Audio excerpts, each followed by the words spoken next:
बाकी कवले जकरे गई है हमार पिया जी।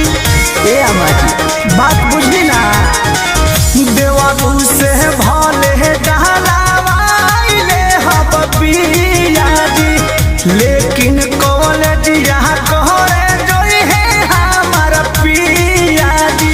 घटता पोजीशन अब टीवीशन लगाई जी। ए अम्मा जी पढ़तानी तो पढ़ाई जी। ए अम्मा जी हमारा रजऊ के पढ़ाई जी। ए अम्मा जी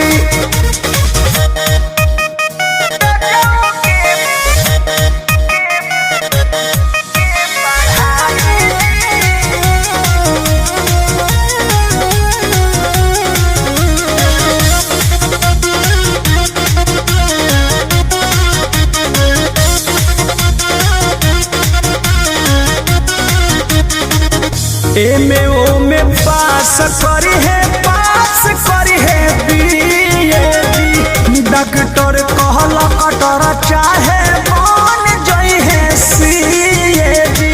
ए अम्मा जी अरे पंकज बबुआ लेखा हो गई है।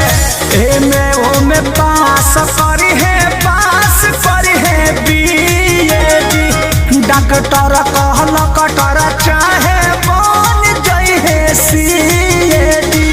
कृष्णा दे करती पर मनु के सिखाई जी। ए अम्मा जी ए जी कृष्णा दे करती शंकर याद के सिखाई जी। ए अम्मा जी पढ़तानी तो पढ़ाई जी।